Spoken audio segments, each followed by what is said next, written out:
Why, howdy everybody, and welcome to another video brought to you by me, Jack, VintageElectronicsGeek.com here. Or should I say, your undisputed self-proclaimed camera king, back at it again. Welcome to part 2 of this, what I think is a really cool series. I think it's cool because I like the topic, I like the subject. I hope you do as well. As you can tell by the video title, what is going to be bestowed upon you. In my last video, and by the way, speaking of that, if you did miss this previous video or any video within the series, make sure you double check my playlist here on the Vintage Electronics Geek YouTube channel. Check my playlist and you will find the rest of the series. In my previous video, I made the statement that this is probably going to be about 2 or 3 videos long. After I concluded that video and I started looking about, yeah, I don't think so. It's going to take 2 or 3 videos just to say hi to you. I've got a lot of cameras. It's going to run its course. Hope you enjoy the series. It's a lot to digest, something. Let's go ahead and get started, shall we? Now again, this is not going to be, we're not going to see what they produce. This is just what's in my collection. And as soon as I have the time, I will spend one-on-one per camera, per video, and we'll get to see and understand a little bit more about what these cameras can and cannot do. I'd like to say I'm going to be fast about it, but every time I say that, that is not a true statement. I always ramble on about something kind of cool about the item. Here we go. First up is this Olympus Stylus Touch 3000. This is a waterproof camera, video camera, still camera. It's good for 10 feet. I've not tried it underwater yet, but I'm looking very much forward in doing just that. I have a hard time sticking anything electronic into water. It's just unnatural. In a couple of videos, I've made a comment in reference to this Nikon S8100 as it being one of my favorite cameras. I purchased this earlier this year, and I've enjoyed it immensely as a reference camera here on my workbench, as well as just, you know, stick it in my pocket, go. It's relatively thin. Now this one does replace another camera that I've used for a couple of purposes.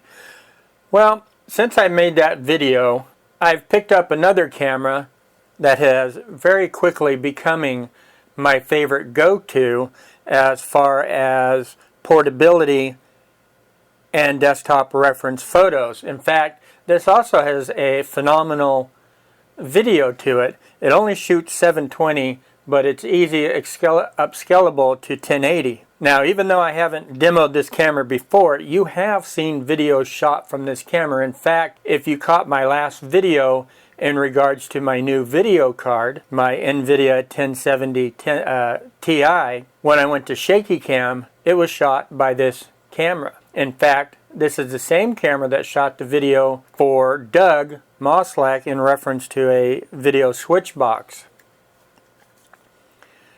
Picture quality is phenomenal. It's completely auto, everything, manual, or not auto. It's auto manual everything is what I meant to say. And it's a really, really cool camera. It's just slightly fatter than the Nikon, but a very nice, comfortable camera. And I forgot to mention what this was, but I'm sure I already put it in my title that you already saw.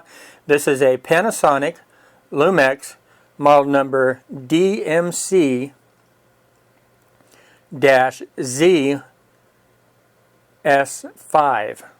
I've made mention that Olympus Commedia cameras is something that I enjoy immensely, and you'll see a lot of that in my collection. And this is one of them. You've actually seen this bigger brother. This is, or I should say its bigger brother. Ebonics hard at work there.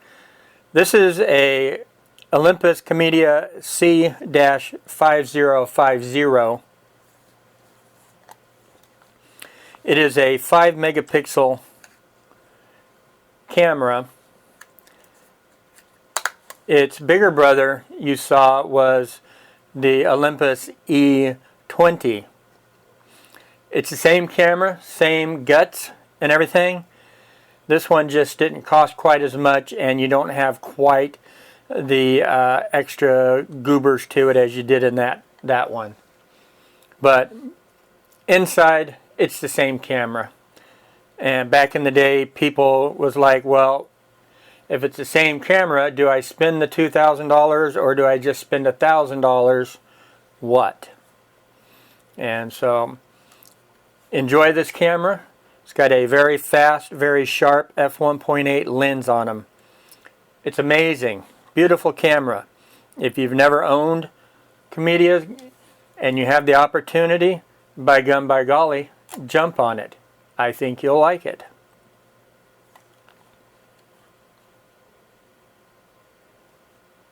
Next up, I have a Minolta made by Konica, and we know that because it says Konica, which is telling us that this was made after Konica purchased Minolta. Makes sense, right? This is model number Z5, the image Z5. This is a 5 megapixel camera. I don't have a lot of Minoltas in my collection. I have a few, very few.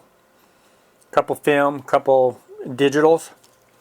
And this is a nice little camera. Kind of goofy looking, but it's a nice little camera. It sports 35 to 420 millimeter lens. Haven't used this much. It's a recent purchase. Also sports 720 video. It's not quite as friendly, you know, as far as auto, manual. It does have, but I mean, it is manual and all that stuff, but it's just not quite as good as my favorite Olympuses. One thing that excited me about this, and probably really the only reason why I bought it, is you could hook up a flash, an external flash to it. And I guess the only other thing was the fact that, yes, it was manual.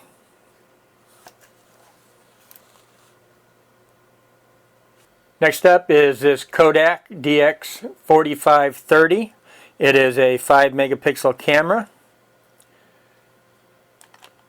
Haven't used it too much. It is a battery hog, which means it loves to eat batteries. Can't really tell you too much more about it than that. I probably get about, I don't know, 10, 15 shots per batteries. It just uses your standard NiCad batteries, and that's something you definitely want to use with any camera, really, is NiCad. You don't want to use anything else. It'll just eat them. So that's about all I can say about that. I'll try it again later.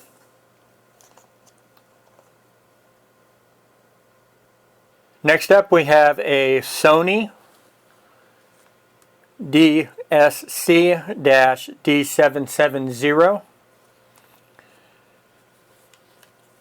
This is a 1.3 megapixel camera. It's either 1.5 or 1.3, but I think it's 1.3 megapixel camera. It is a awesome freaking camera. I love shooting with this camera. It sports a very fast 2.2 lens. The thing's amazing. It's completely auto, completely manual. I just love everything about it. The ease of the buttons, navigation throughout this thing is super duper cool. And as you see, it has a external flash, or set up for an external flash, as well as its internal flash. I cannot say enough about this camera. It is just super duper cool.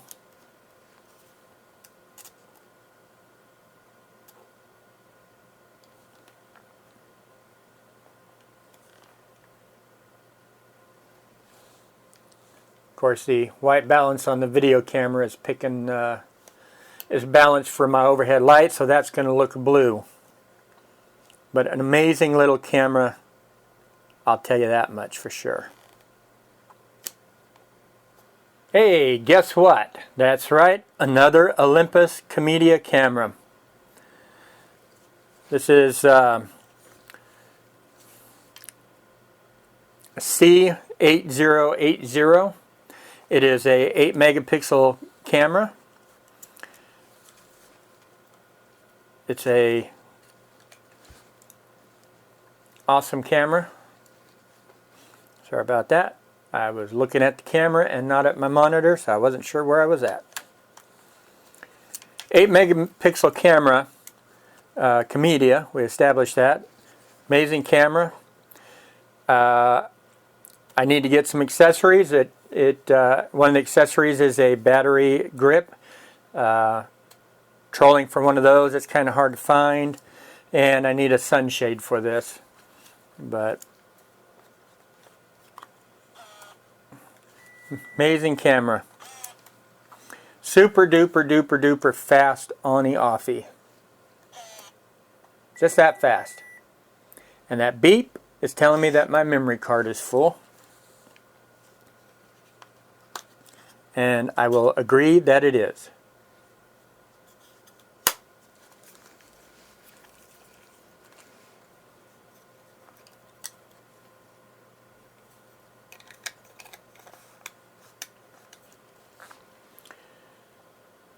This camera sports a fast 2.4 f-stop aperture.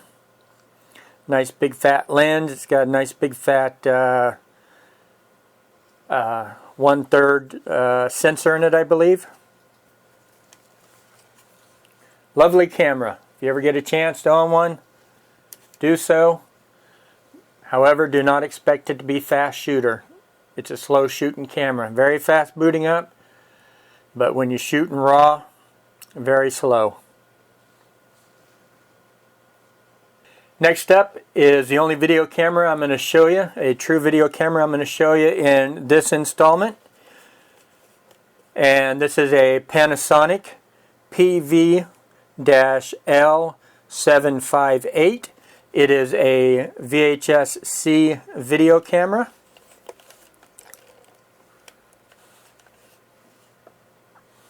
I own a couple of these, different model numbers, but all essentially the same camera.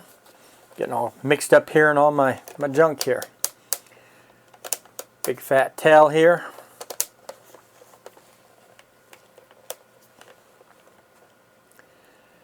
Says it's a high definition 23x zoom lens, 50x digital, but of course we all know about digital. Sports a light, microphone input jack, and full assortment of controls up top.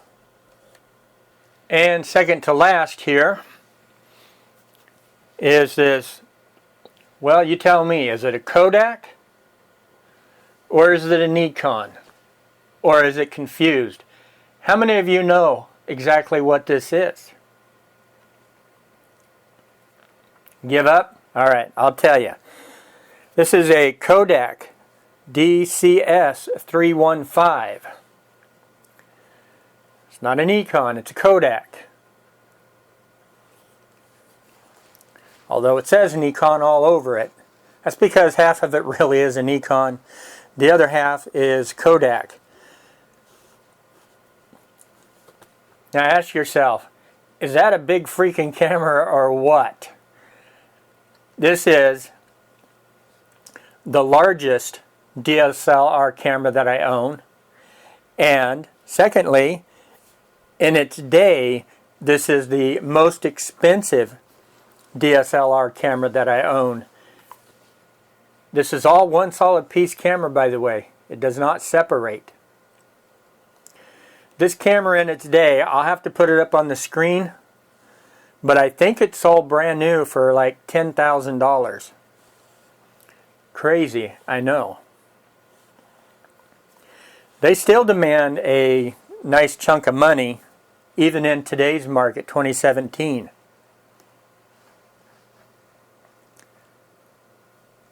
This one, I believe, is a retrofitted 3 megapixel camera. You see, what I mean by that retrofit is, when this camera started off in life, it was a Nikon Pronia 6i, a film camera. And this was APS film, I don't know, I forget what it was. I'll put it there on the screen. And back in the day, when in the 90s, this camera comes from about 1995, 96. Back in the 90s, Kodak ruled the roost. They were bigger than God back then. And you will find Canon bodies, film bodies, converted into digital. And back then, Kodak had contacted these companies and said, hey, give me your blueprints for these certain bodies, and we're going to convert them. And the companies did. Instead of saying, hey, we want royalties, or anything like that, they just said, here, there you go. And so there you go. That's how these cameras became. So, as stated, this camera is my largest and most expensive camera. This camera does work, works just fine. This camera actually, like some of the earlier Kodak cameras, did allow you to play video games on them. This one plays Pong. I've never played Pong on it. I'm not a game player. I don't even know how to play the game. I know it's on there. I know how to activate it, but I don't know how to paddle it. And that's okay. I'm okay with that. So this camera did come with an assortment, 2 lenses, the Pronia lenses, which I do not own. One day I may own, but you can stick any Nikon mount on there and it'll work just fine. This one here I have is from early 2000s, so it's a film camera lens, but it too works on digital, so it's no big deal. Kind of cool camera. I enjoy shooting with this, although I haven't done too much shooting with it, but I will. So that is the Kodak DCS-315 digital camera from, like I said, about 95, 96. And last but not least, that's right, we actually have the film body, the film version of what you just saw. This is the Nikon Pronia 6i film camera. I enjoy shooting this camera. This is a fantastic body. It's really good in the hands. What can I say about it? It's just a fantastic camera. It does take the film I can't remember the name of right off the top of my head, but I will put it on screen. It goes there in the body. Automatic load. Really cool camera. Really cool film system. They only made 2 versions of this type of body. This version here, and then the one that came after it, which in my mind, my view, they crippled it. It's absolutely horrid camera, and I will not own it in my collection. Not only did they give it an ugly body, a big hump on top, but they took away the hot shoe. And I'm thinking, why do you want a DSLR camera if you cannot put an external flash on it? In fact, I don't even think it has an internal flash, and if it did, it's just a little blip thing on the body, kind of like that. Nothing major, nothing exciting. And again, as with the last camera, this one does take the an assortment of Nikon lenses. The only caveat with these two bodies, and with most older cameras, film cameras, is, or actually even some digital, even though it may mount just about any lens that the manufacturer has to offer, some of these older bodies required the lens to actually have the motor in the lens itself and not in body. So it may not autofocus. You may have to do it manually, and so that's the only caveat with new versus old lenses. And you'll know pretty much as soon as you put it on there, mount it, and it don't work. Anyway, that's it for this video. Hope you enjoyed this version of part 2 of my camera collection. We will have more coming soon. Thanks for watching. Hope you enjoyed, and we'll catch you in the next video. Take care.